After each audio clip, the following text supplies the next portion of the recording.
In part 1, we saw how the force of nature, known as the Four Seasons, made Koreans keep moving. But nature's whip was only the beginning. There was another decisive reason that engraved the gene of light: speed into Korean blood.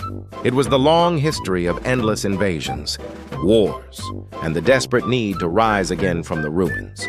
Look at the map of the Korean peninsula.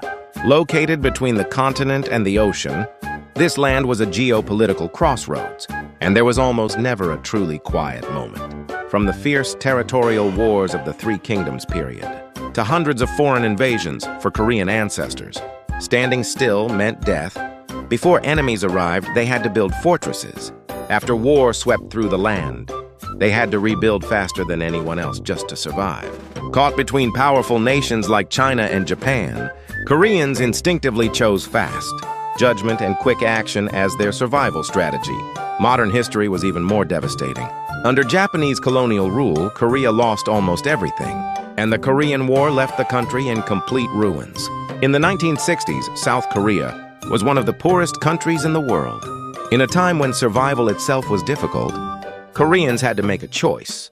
If they walked at the same speed as everyone else, they would remain poor forever. When others took one step, Koreans had to run 10.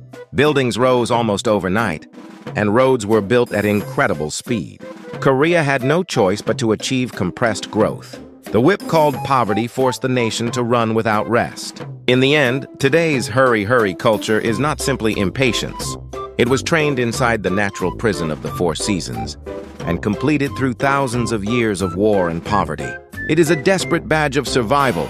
Relaxation was a luxury, and speed was the only weapon. Today, the world is shocked by Korea's speed.